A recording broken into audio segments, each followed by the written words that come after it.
Everyone in Wolfe County thought Daisy Marsh had finally lost her mind. When the 17-year-old girl began draining the largest marsh on her family's property, neighbors laughed. Wetland experts warned her to stop, and the entire community watched, convinced she was destroying something valuable. But Daisy wasn't acting on a whim. For nearly 8 years, she had quietly studied the marsh, noticing strange bubbling spots and unusual water patterns that nobody else paid attention to. As the water disappeared and the thick mud emerged, mysterious discoveries began to surface, and with every new clue, the ridicule grew louder, the setbacks became harder, and the cost of continuing climbed higher. Yet Daisy refused to quit.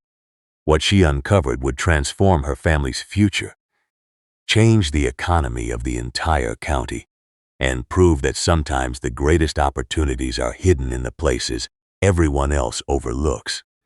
The marsh had sat at the back of the Marsh family property for as long as anyone in Wolfe County could remember. It covered nearly 40 acres of low-lying land, a sprawling wetland filled with cattails, murky water, and the kind of thick, sucking mud that could swallow a boot whole. For generations, the Marsh family had simply accepted it as part of the landscape, a natural feature too big to change and too troublesome to use. Daisy's grandfather had fished its edges as a boy, casting lines from the same weathered wooden dock that still stood at the southern edge, its planks gray and splintered from decades of rain and rot. Her father had tried once to fill a small corner of it with rocks and soil, hoping to gain a few extra acres for grazing. But the water had always found a way back in, seeping through whatever barrier he put down, until he finally gave up and told everyone that the marsh was simply untamable. He had spent 3 weekends and nearly $500 on filled dirt that disappeared into the black water like sugar into coffee. And after that, he never mentioned it again. It was, in the words of the locals, just part of the territory, a soggy, useless patch of earth that nobody in their right mind would bother fighting. But Daisy had bothered. She had bothered since she was 9 years old, when she first noticed something that didn't make sense. It was a hot August afternoon, the kind of day when the air hung heavy and still, and the cicadas droned in the trees with a sound that made the world feel slow and sleepy. Daisy had wandered down to the marsh's edge to escape the heat inside the farmhouse, where her mother was canning tomatoes and the kitchen windows were steamed shut. She sat on the old wooden dock her grandfather had built decades earlier, letting her bare feet dangle in the cool, dark water when she saw it. A stream of tiny bubbles rose from the mud below, not in one place but in a perfect line, stretching from the dock toward the center of the marsh. They were small, barely noticeable, no bigger than the pearls of sweat that gathered on her forehead. But they were constant, rising with a rhythm that seemed almost mechanical. Daisy watched them for nearly an hour, counting the intervals between bursts, and when she finally went back to the house, her notebook clutched under her arm. She couldn't stop thinking about what she had seen. Water didn't bubble like that, naturally, not in a straight line, not with such regularity. Something was underneath the mud, something that didn't belong to a normal wetland. Over the next 8 years, Daisy became a quiet observer of the marsh. She kept a journal, filling page after page with notes and sketches that nobody else ever read. She mapped the bubbling spots, which she soon discovered were not just one line but several, forming a pattern that looked almost like a grid beneath the water's surface. She noted the water levels, which fluctuated in ways that didn't match the rainfall or the seasons. Sometimes, after a heavy storm, the marsh would drain faster than it should have, as if the water was being pulled downward through invisible channels.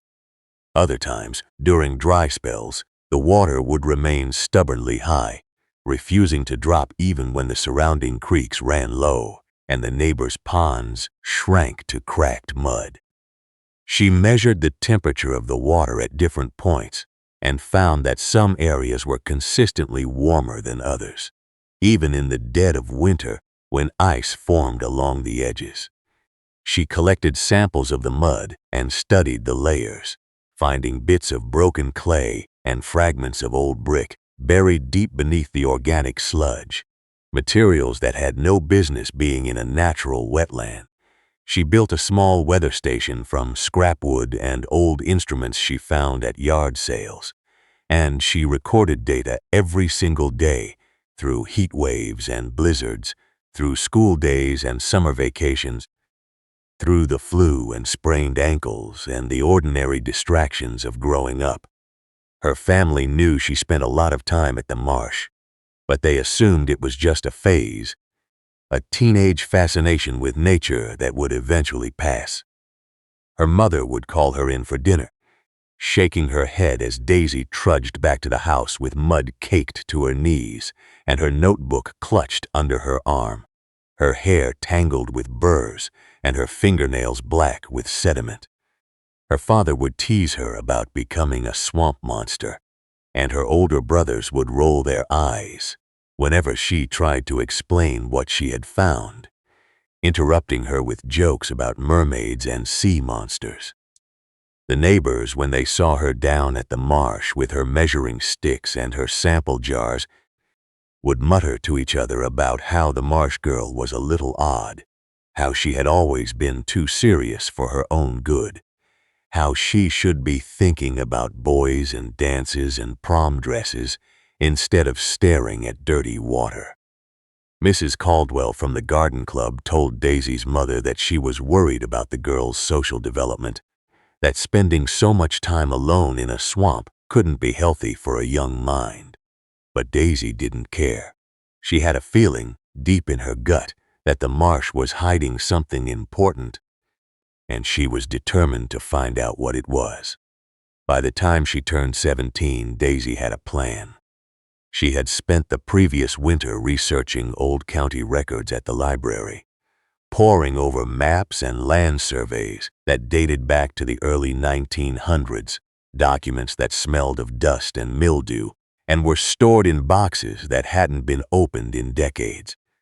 She found a reference to a property deed from 1903 that mentioned a drainage system on the marshland, a network of clay tiles and underground channels designed to redirect water from a nearby creek. The deed described it as a commercial irrigation project, but there was no other record of it ever being used and no mention of what had happened to it.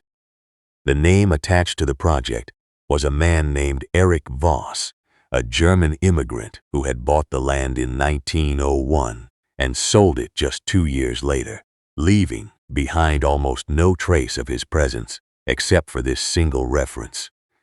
Daisy cross-referenced the maps with her own observations and realized that the bubbling spots and the unusual water patterns aligned almost perfectly with the location of the old drainage system. The marsh, she concluded, was not a natural wetland at all.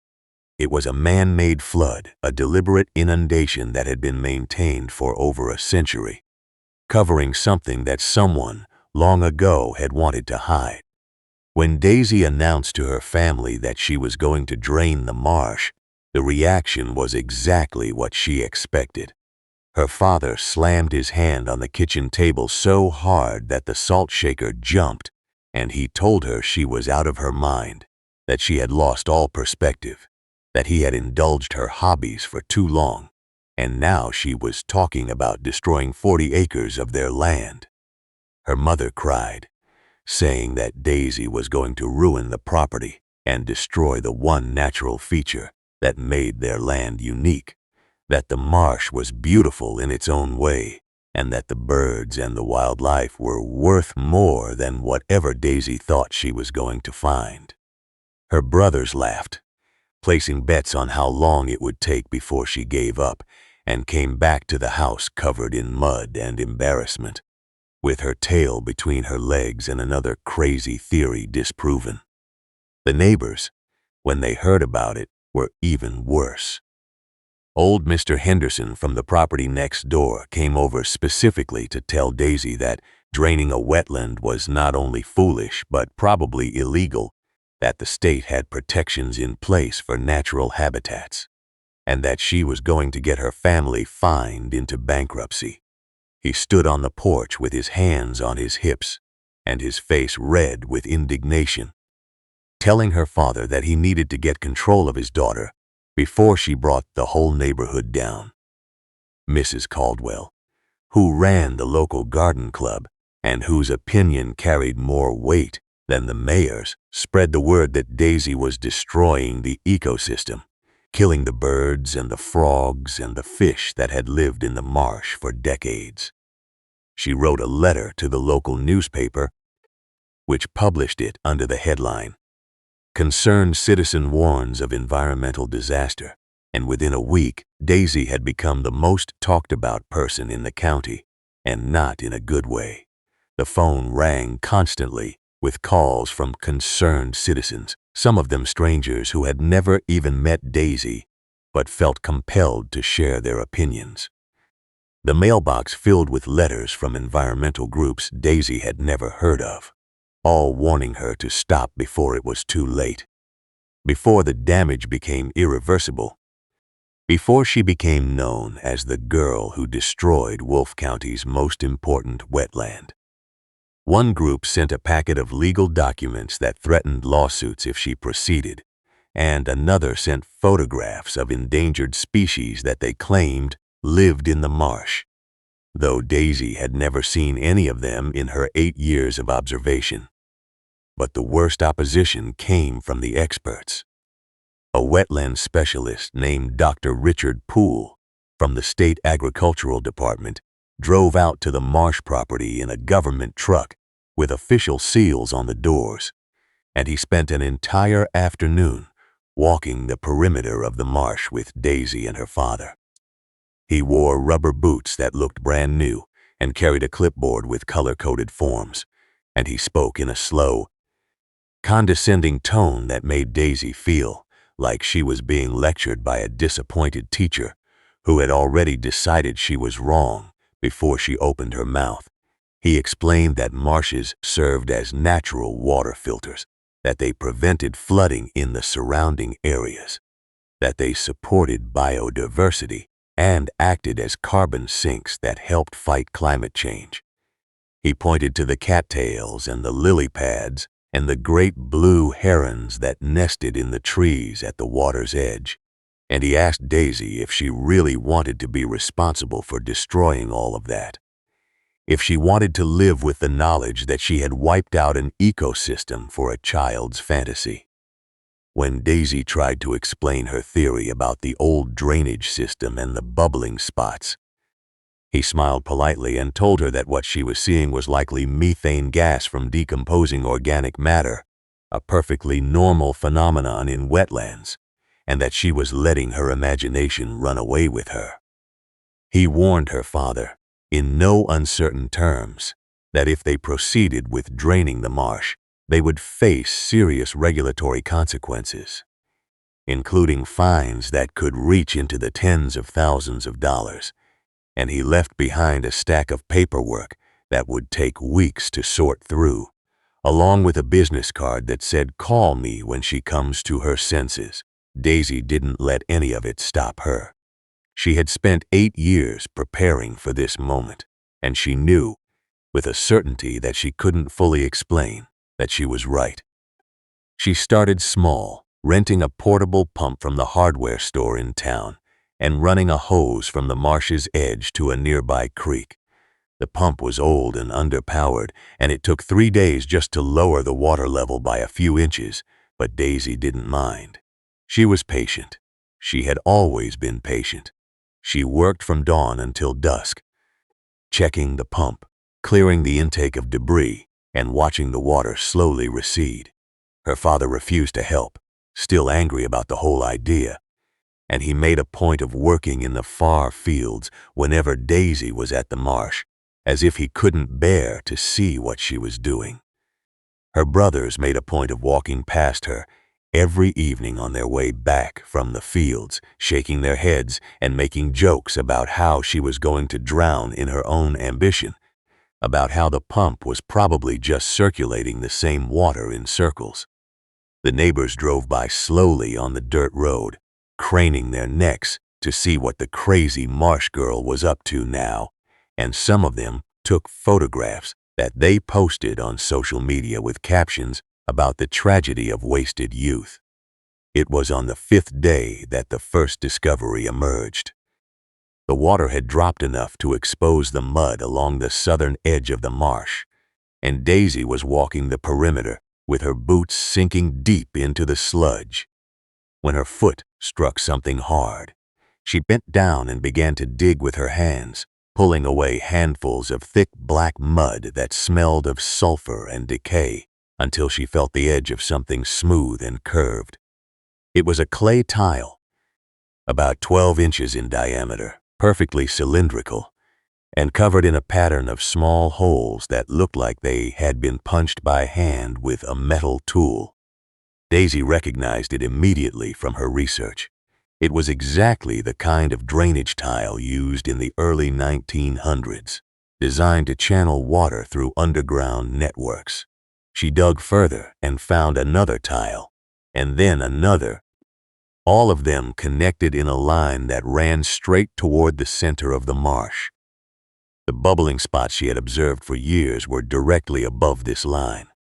The tiles were still functional, still channeling water, but they were doing something else too, something that didn't make sense in a natural wetland. They were moving water against gravity, pulling it from the surface and sending it somewhere else, somewhere that shouldn't have existed according to every modern map of the area. Daisy ran back to the house and dragged her father out to see what she had found. He stood at the edge of the marsh, looking down at the exposed tiles with a mixture of confusion and reluctant curiosity. His arms crossed and his jaw set. He picked one up and turned it over in his hands, feeling the weight of the fired clay, and for the first time, Daisy saw a flicker of doubt in his eyes. Maybe she wasn't completely crazy after all. But the neighbors weren't convinced. When word got around that Daisy had found some old pipes in the mud, the reaction was not admiration but ridicule. Old Mr. Henderson laughed out loud when he heard about it, saying that finding a few broken clay pots in a swamp didn't mean anything, that every old farm in the county had junk buried in the ground, and that Daisy was just grasping at straws to justify her foolish project. He told everyone at the feed store that the Marsh girl was delusional, that she had probably planted the tiles herself to save face, and that her father was a fool for letting her continue. Mrs. Caldwell told everyone at the garden club that Daisy was disturbing archaeological artifacts, which was probably against the law, and that the Marsh family was going to end up in serious trouble. The state wetland specialist called back and warned them again that any further excavation could result in fines, and he demanded that Daisy stop immediately and submit a report on what she had found, threatening to involve the county sheriff if she didn't comply. The setbacks were already beginning to mount. The pump broke down on the 7th day, the motor burning out with a smell of scorched oil and a sound like a dying animal, and the repair cost ate up most of Daisy's savings from her summer job at the grocery store, where she had bagged groceries and cleaned floors for $6 an hour. Her father, who had finally started to believe that there might be something real under the marsh, was now facing the prospect of legal action. And the stress showed in the lines on his face and the way he stopped eating dinner with the family. He told Daisy, in a voice that was more tired than angry, that she needed to stop, that she had proven her point, that whatever was down there could wait for the experts to handle. Her mother stopped speaking to her for 3 days, retreating into a silence that was worse than any argument. And Daisy could hear her crying through the bedroom door at night. The brothers, who had stopped laughing weeks ago, now looked at her with a mixture of pity and resentment, as if she had become a burden that the family was being forced to carry. The weather turned against her, too, and a week of heavy rain filled the marsh back up to nearly its original level, undoing 2 weeks of work in a matter of days. Daisy stood in the pouring rain, watching the water rise, and felt the weight of every laugh, every warning, every shaking head pressing down on her shoulders. She was cold, exhausted, and covered in mud that never seemed to wash off completely. Her hands were blistered from digging, her back ached from hauling hoses, and her sleep was haunted by dreams of drowning in black, sucking mud. But she went back to the hardware store, fixed the pump, and started again. She couldn't explain why, not in a way that made sense to anyone else. But she knew that giving up now would mean admitting that all those years of observation, all those journals and maps and theories, had been a waste of time. And she knew with the same gut certainty that had driven her since she was 9 years old, that the marsh was going to give up its secret if she just kept going. As the water receded for the second time, the second discovery emerged. It was bigger than the clay tiles, and far more mysterious. Daisy had been working near the center of the marsh, where the water was deepest, when she noticed that the mud in one particular area was different from the rest. It was darker, almost black, and it had a strange, oily sheen that caught the light in a way that the surrounding sludge didn't. It smelled different too, not of sulfur and rot, but of something cleaner, like stone that had been wet for a very long time. She began to dig, and almost immediately, her shovel struck something that rang with a metallic sound, a sharp clang that echoed across the water and made her heart stop for a second. She cleared the mud away and found a grate, made of iron and heavily rusted, set into a stone frame that was at least 6 feet across. The grate was covered in a mesh so fine that it was almost entirely clogged with sediment. But when Daisy poked it with a stick, she felt a current of air rising from below. Not methane, not swamp gas, fresh air, cool and clean, moving upward from somewhere deep underground. She shone a flashlight through the mesh and saw, far below, the glint of water moving in a channel that was clearly man-made, with walls of cut stone and a floor that looked like it had been paved with flat rocks. It was a drainage channel, but not the simple agricultural kind she had read about in the county records. This was something else entirely. Something larger and older and far more sophisticated. The stone was not local limestone, but a harder gray rock that Daisy didn't recognize, a type that looked like it had been quarried from far away. The walls were cut with precision, the angles perfect, and the channel sloped at a grade that seemed mathematically exact, designed to carry water efficiently over a long distance without losing momentum. She followed the line of the channel with her eyes, tracing it toward the eastern edge of the marsh, and realized that it was heading directly toward the hills that rose behind the marsh property, hills that were supposed to be solid bedrock, according to every geological survey she had ever seen. The implications of what she was looking at began to settle in her mind, and she felt a chill that had nothing to do with the damp air rising from the grate. Someone had built this. Someone had engineered a system to move water from the marsh, or perhaps to the marsh, through a channel that ran under solid rock. And they had done it a long, long time ago, with a skill that seemed almost impossible for the era. The reaction to the second discovery was even more hostile than the first.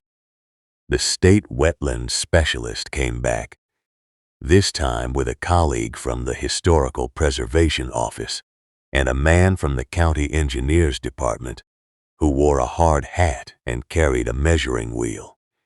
They spent an entire day examining the grate and the stone channel, taking photographs and making notes and speaking to each other in low voices that Daisy couldn't hear.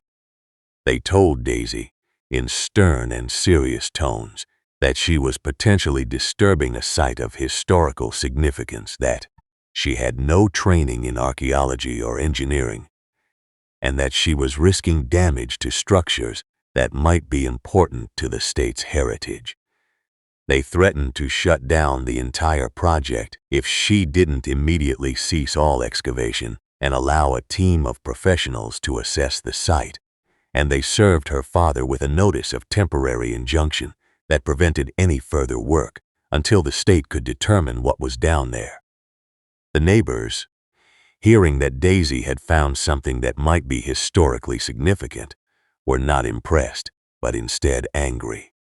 They accused her of digging up the past just to justify her obsession, of creating a mess that taxpayers would have to pay to clean up, of being a selfish teenager who cared more about her crazy theories than about the community.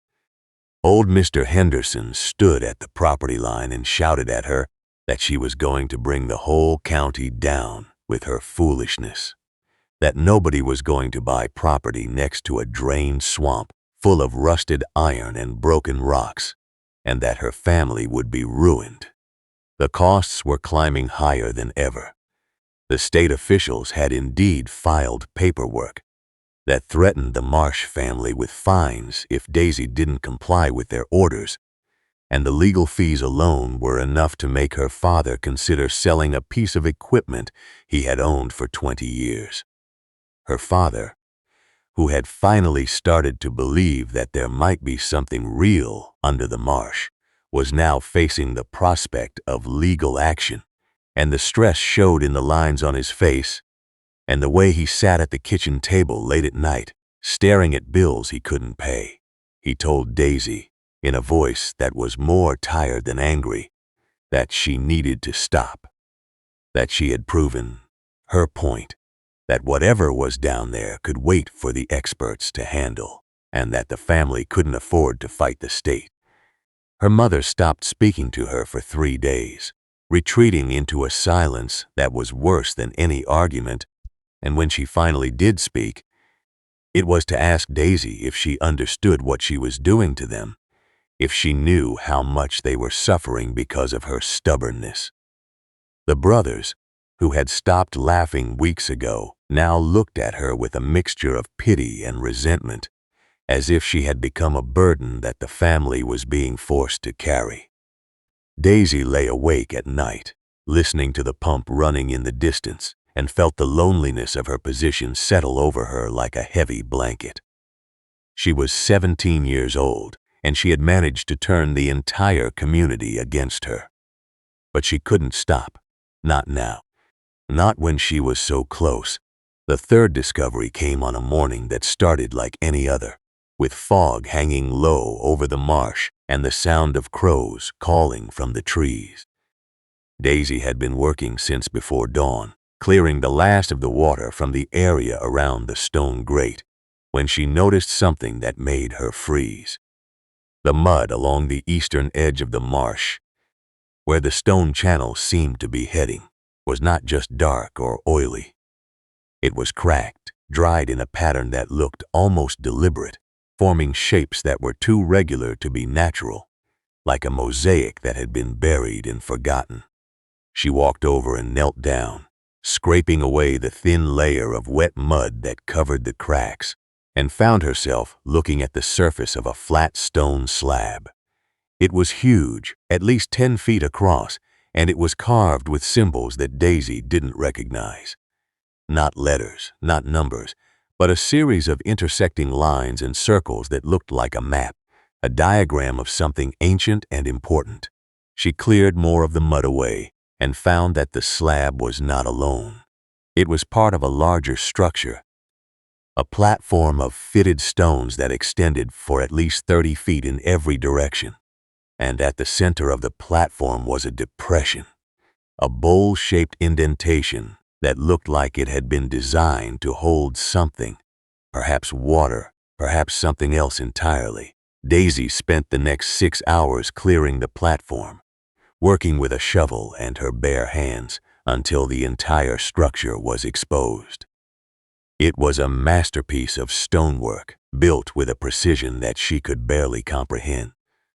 The stones were fitted together so tightly that she couldn't slide a knife blade between them, and the surface was as flat as a modern concrete floor, level and true despite having been buried under mud for over a century.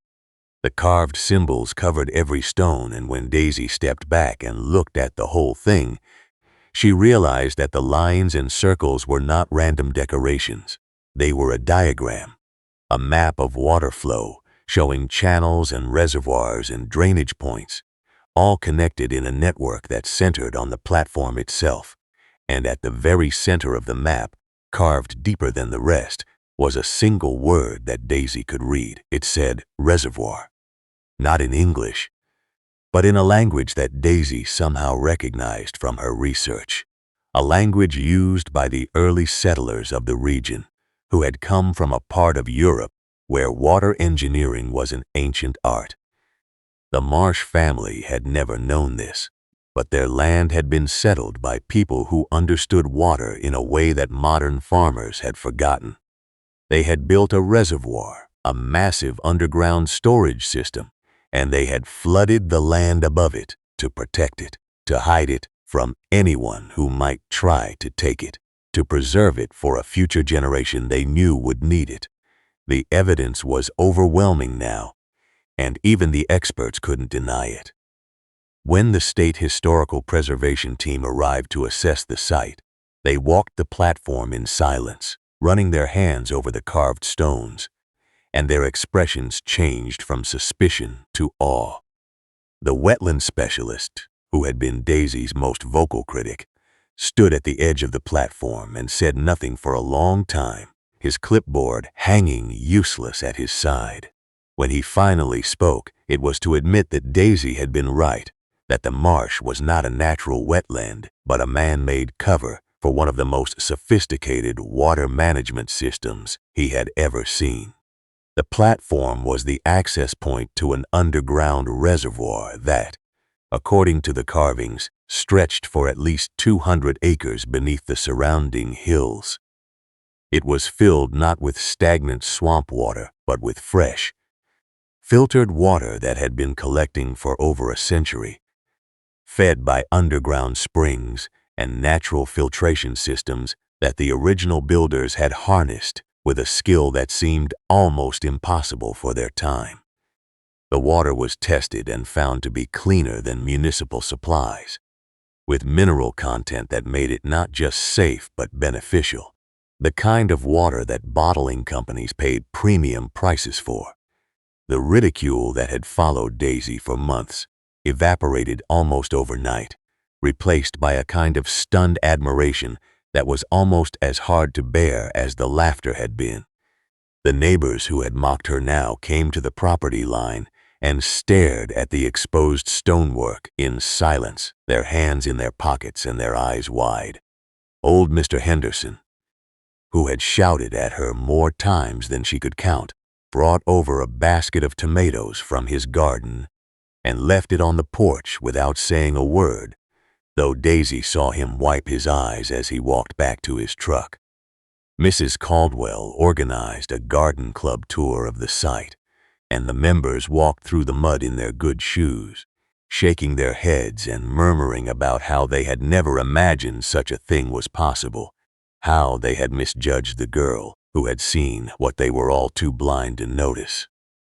The state officials, who had threatened fines and legal action, were now talking about grants and preservation funding, about historical markers and educational programs, about nominating the site for national recognition. The brothers who had pitied her now looked at her with something that might have been pride, and they started helping with the excavation, hauling stones and clearing mud without being asked. Her mother cried again, but this time the tears were different, and when she hugged Daisy, she didn't say anything at all, just held her so tight that Daisy could feel her mother's heartbeat. But the real transformation was still to come. The reservoir, once fully mapped and accessed, proved to be exactly what the carvings had promised. It held millions of gallons of fresh water, water that had been filtered through layers of limestone and clay for over 100 years, water that was cleaner than anything that came out of the municipal taps in the county seat.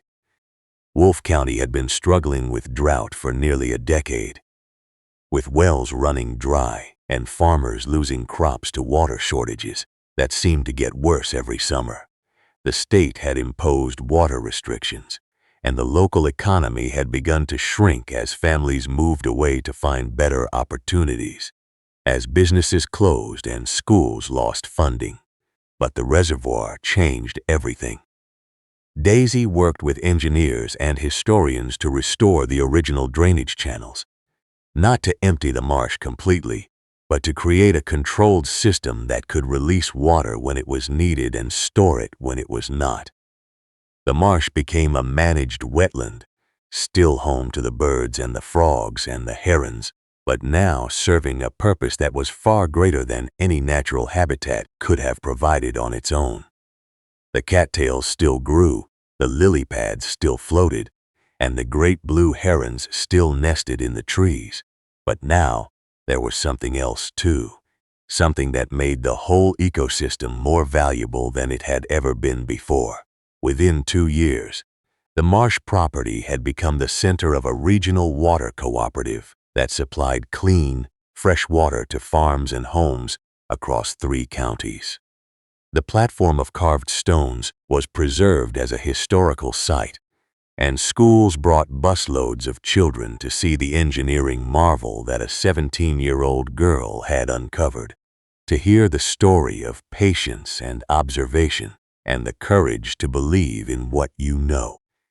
Daisy didn't give speeches or seek attention, but when people asked her how she had known, how she had persisted when everyone told her she was wrong, she would simply point to the journals she had kept since she was 9 years old, the maps and the notes and the sketches that documented 8 years of quiet observation.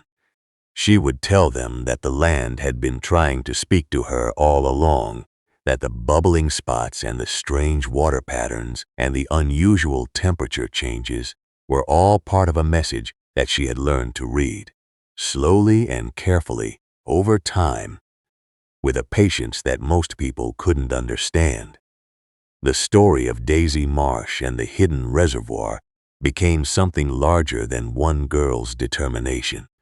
It became a reminder to the entire community that the greatest treasures are sometimes buried beneath the things we take for granted, that the mud and the mess and the unwanted patches of land that we overlook might be hiding secrets that could change our lives if we are willing to look closely enough. It taught the people of Wolfe County that patience is not the same as passivity, that observation is a kind of action, and that the wisdom of the past can sometimes solve the problems of the present in ways that the modern world has forgotten. The farmers who had laughed at Daisy now told her story to their grandchildren, not as a joke but as a lesson, a parable about trusting what you see even when everyone else tells you that you are seeing things, about the value of quiet persistence in a world that demands quick results. And the marsh, which had once been considered the most useless piece of land in the county, became its most valuable asset, a source of life and prosperity that would sustain the community for generations to come. Daisy never stopped watching the land. Even after the reservoir was mapped and the water cooperative was running smoothly, she would walk the property at dawn, notebook in hand, looking for the small signs and subtle patterns that others still missed. She had learned that the world is full of secrets waiting to be uncovered, not in distant places or hidden vaults, but right beneath our feet, in the mud and the water and the earth that we walk on every day without really seeing. She had learned that sometimes the only thing standing between a worthless piece of ground and a priceless discovery is the willingness to get your hands dirty, to endure the laughter and the warnings and the loneliness of being the only one who believes in what you know. And she had learned that when the water finally recedes and the mud begins to dry, the things that emerge are not always what you expected, but they are always, if you have the courage to keep looking, worth the wait.